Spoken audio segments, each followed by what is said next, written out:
card for a parking problem. When you drive past the Shell gas station in Kensington, Maryland, the crisp and juicy chicken at Leisure World in Silver Spring, Fitzgerald Auto Mall in Rockville, the Home Depot in Falls Church, Virginia, you remember their names: Lori Lewis Rivera, Sarah Ramos, James Buchanan, Linda Franklin. Your mind takes you back to 3 terrifying weeks. Fire an ambulance. Hi, yeah, we need an ambulance at the corner of Knowles in Connecticut. A woman was vacuuming her car.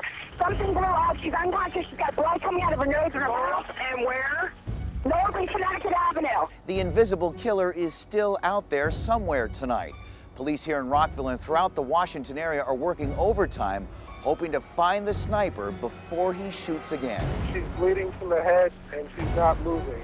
Okay. Security in everyday life is a feeling that fades with each random shot fired. We have breaking news right now. If you've been with us, then you know hundreds of police are looking for a sharpshooter who has struck again. 3 weeks in October 2002, a time seared into our memories as 2 murderous snipers encircled the Washington, D.C. area.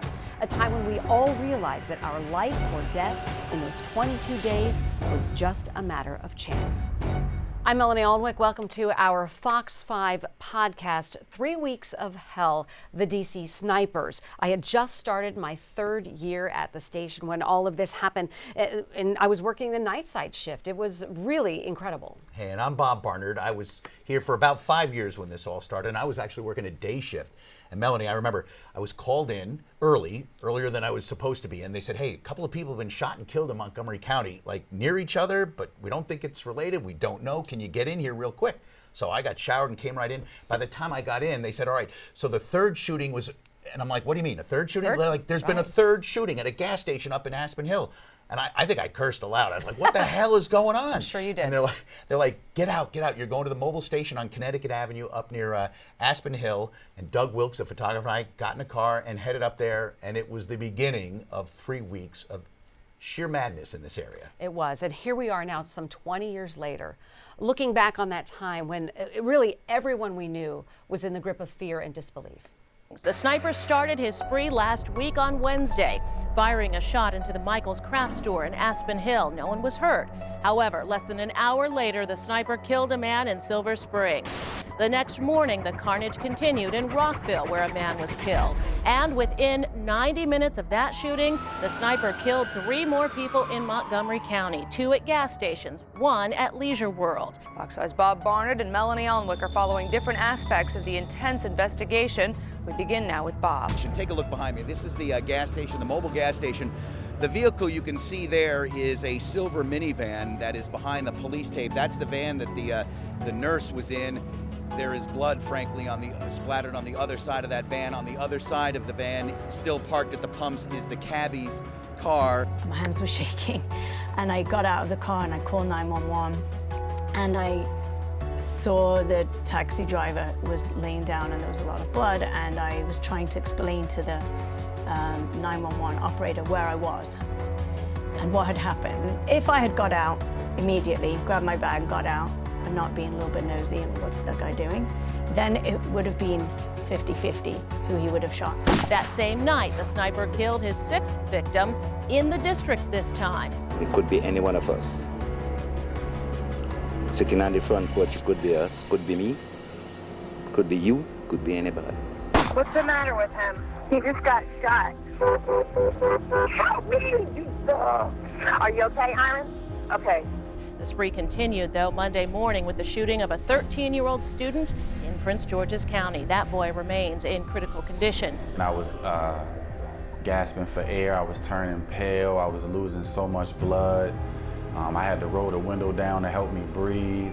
It was an intense moment. I truly thought I was going to die. This is where the bullet actually pierced me.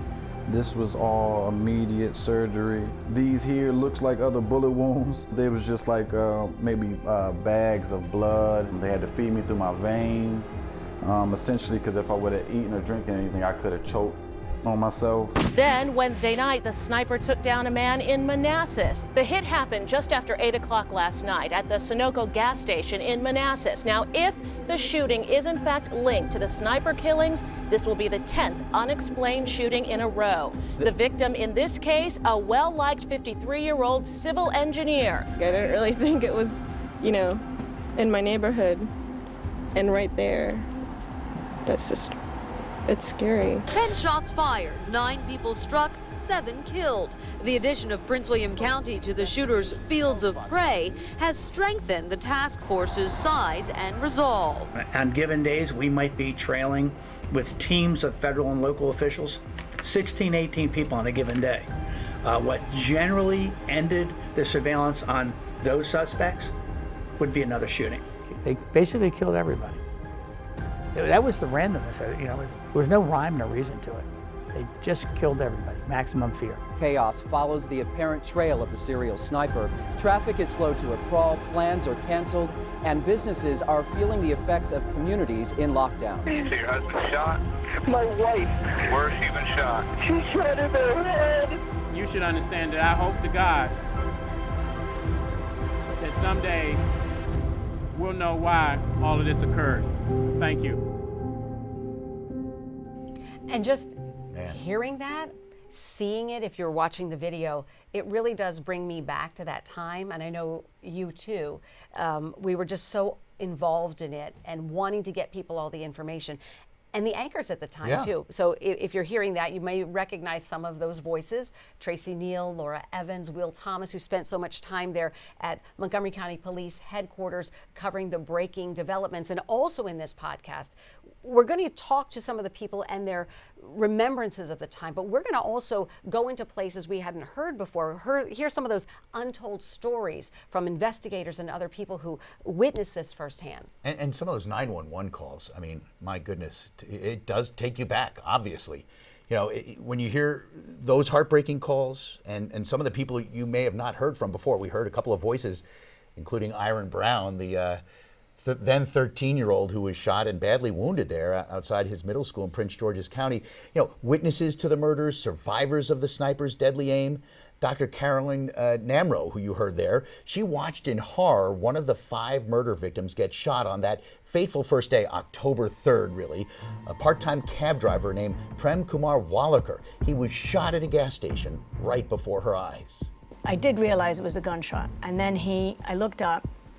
So that's why I hadn't got out of my car immediately, was because I stopped to look at him, and I had to get my credit card out. And then he walked to me. So it was only a matter of 2 or 3 steps to my car, and he was at the passenger window, and he said, "Call an ambulance," and he collapsed. Dr. Namro goes on to describe the sheer terror she felt for days after that, wondering whether the killer or killers had seen her and would come after her family somehow for some reason. It's chilling stuff. I also interviewed Iron Brown. He's the teenager I mentioned, a 13-year-old boy, a middle school student from Prince George's County, shot and severely wounded by the snipers as he arrived at school. That was Benjamin Tasker Middle School in Prince George's County in Bowie. That was on October 7th, 2002, that first week of the killing spree. Iron was being dropped off by his aunt in front of the school. And essentially, as soon as I got out of her car, it happened that fast. And of course, you just heard a loud bang as if a grenade went off. And immediately I knew I was shot. Of course, with me never being shot before, I guess intuition and just instincts just kicked in, and one thing led to another, and next thing you know, I was just fighting and grasping for air, and that day forever changed me. Iron will tell you what he remembers about that day and the weeks that followed as he recovered from very serious injuries. He was shot in the stomach. Iron Brown is now 33 years old, a father, and living near Atlanta. Later in the series, you'll hear from a man named Mike Bouchard. He was the head of the ATF in Maryland at the time of the killings. He was one of the people we heard from on a daily basis back in 2002, updating the world on the mind-boggling manhunt for the snipers. Here's Mr. Bouchard describing what it was like when the killers first started leaving clues at the murder scenes. Once they left a tarot card and said, "Call me God," all the subsequent shootings, they communicated or left something behind to let us know it's us. And, you know, it was a mind game that they're playing with us. You know, in my opinion, they felt they had control and they could manipulate us standing before the cameras. You know, early on, they were doing 5-6 press conferences a day, and we talked with our public information officers and Chief Moose, and we said, if they're getting off on vanity for the publicity of this whole thing, let's just cut it back. We're going to do one a day. Regardless if it's a shooting or not, we're not going to reward them by having a press conference and having us go up there and talk about these guys. Mike's now retired and living in Williamsburg, Virginia. More from him in a later episode. And I want to share with you a brief part of our interview with Tim Meacham. He was a police officer in Ashland, Virginia. That's down near Richmond. He was the first officer to arrive at the scene of the shooting of Jeffrey Hopper outside a Ponderosa steakhouse. This was during the 3-week-long killing spree right off I-95. Hopper was wounded as he left the restaurant with his wife. The snipers again leaving behind a note from their perch in a wooded area near the restaurant. They had asked for $10 million, and they wanted it to be put on a specific platinum visa, I believe it was. And they provided the credit card number and the PIN and everything you needed, and they demanded this ransom. And they said, if catching us is more important, get your body bags. And then that's when they made the threat to, they said get your body bags. And they made this threat to the children, your children are not safe anywhere, anytime. Meaning, give us the money, don't try to catch us. Correct. Now, you may remember schools in that area were closed for a couple of days after that shooting. That was on October 19th, 3 days before the last killing of the ride-on bus driver Conrad Johnson, 5 days before Lee Boyd Malveaux and John Allen Muhammad were arrested and captured. It was, you know, right coming to an end there, but not quite. Sadly. And you also mentioned, and when we heard from the investigator about the note tacked to the tree, I mean, that I think to me was one of the most lasting impressions of this as someone who's covering it and getting information from police headquarters, how these guys were, we assumed guys, taunting the police, leaving these little notes. When we found out about that tarot card, the death card. That was at the Iron Brown shooting at the middle school. That was so creepy to me. I don't think I'd ever been witness to something like that before. And then being at police headquarters when Chief Moose said, your children are not safe. Your children are not safe anywhere at any time. That was the kind of thing that gave me goosebumps. I just couldn't believe what I was hearing. And then in researching the podcast, when we're going back through, we pulled all kinds of archival file and sound, and I found that call that Lee Boyd Malveaux made to what he thought was the Ponderosa Steakhouse. The call had actually been rerouted. The number had been rerouted to an FBI line. Because he said he was going to call, right? Because he said in that note, we will contact you at the Ponderosa Steakhouse at 6 a.m. So they didn't want like a store manager or an employee to pick up that call. These are things we didn't know at the time that we're now learning in the background and going through the case. And so we want you to hear, again, just what that call sounded like. Hello? Hello? Hello? Hello? Yes. Is this the Ponderosa? Who is this? Don't say anything. Just listen. Please, call me God. Do not release the person. Robert Stars. You have orders. They're non-negotiable.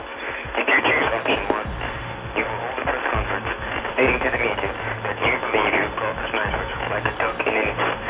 It need be forced exactly as you pardon. If you choose option 2, be sure to remember, you will not deviate. P.S. Your children are not safe. I'm listening. I'm listening.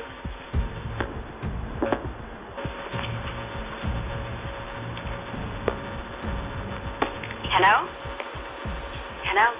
And I learned something that I'm kind of glad I didn't know back then. Remember, we were talking about being at Montgomery County Police Headquarters. Sure. And I always felt, as a reporter, that I was relatively safe there. I don't know how you felt out. In numbers, yeah. Maybe you were a target, but I didn't feel that way. I felt like we were getting all our information. All reporters from around the world were there in the parking lot on Research Boulevard in Rockville. But I felt safer at that location than when I was a single reporter out by myself at night, and they would say, well, just go to a shopping center somewhere with your photographer. We don't want you at police headquarters where everybody is. Yeah, go stand out in a spotlight like a, I'm out here in the dark, lit up like a Christmas tree. I'm amazed. Any one of us could have been a target. So I thought that Montgomery County Police Headquarters was the safer place to be. And when I interviewed John McCarthy, I found out that maybe that wasn't the case. One of the terrifying things that, as we found out later on is we used to have the press conferences right out in front, and we realized these were snipers. There were buildings. We were standing out in front of the building. Anybody who could have gone to any one of the adjoining buildings and picked off anybody in front of us. We ultimately put counter-terrorist people up on top of those buildings to make sure that we wouldn't be shot at the press conference. So imagine that, making sure people wouldn't be shot at the press conference. Crazy. I know. It's hard to put the feelings back into it because you can't know what you didn't know. And you didn't know where they were going to be next, right? I mean, right. These guys were going from Maryland to Virginia, back to Maryland. I mean, they were all over the place. I'll tell you what, the two men who I've spoken to during this, the research for this podcast, it'll be coming up in a later episode, are men like the rest of us living in fear for a few weeks, and then they were assigned to represent Lee Boyd Malvo. They're two Northern Virginia lawyers. Malvo was charged in the murder of Linda Franklin. She was an FBI analyst who was shot in the parking lot of the Home Depot in Falls Church, right next to her husband. Here is some of our interview with those two lawyers. You'll hear more of them coming up in a later episode. This was a good person, a good young adult who got into the wrong hands and was vulnerable. And as we said earlier, it was the perfect storm, bad storm of factors, and it ruined his life. And it's a sad situation. And that doesn't minimize the fact that these people were shot and killed. It was a horrible time. It was a horrible time in many ways. But he also had his life ruined by John Muhammad. I also had the opportunity to sit down with Mildred Muhammad, John Muhammad's ex-wife. We talked about her relationship with John, how it changed, the fight to get her children back. Can you imagine what that's like to have your children kidnapped by your ex-husband and taken to a foreign country? We talked about how she got them back, how they came here to the Washington, D.C. area to rebuild their lives and try to hide from John. I also talked to her about the night that the FBI knocked on her door and told her that John was going to be named the DC sniper. So the agent walked in, put his phone down and say, "Look, Miss Muhammad, we're just gonna have to tell you. We're gonna name your ex-husband as the sniper." I said, "What? John?" They said, "Yes." My head hit the table. I said, "Well, do you think he would do something like this?" I raised my head, I looked in the corner. "Yeah." He said, "Well, why would you think that?" I said, "Well, we were watching a movie. I don't remember the name of it, but he said I could take a small city, terrorize it. They would think it would be a group of people and it would only be me." You know, one of the crazy things for me at the time was that we would hear there's another shooting and we'd be sent there, and in the back of our mind wondering, okay, is this definitely another sniper shooting or is it another crime? I mean, because other people sadly at the time were killing people. It was usually though like at a gas station, a public place. You kind of had a feeling, even though you didn't know for sure that this was the next killing or shooting committed by the snipers, you know that this is probably going to be it, and we treated it that way. And then the response from the police was that way, and it was usually at some point later in the day or night when they'd say, yes, the ballistics. You know, Mike Bouchard from the ATF will talk about that. The ballistics, they were able to say, yep, okay, this is another one. You're like, we've been here all day telling our viewers that we think it is, and then you hear, sadly, that yes, this is another one of those.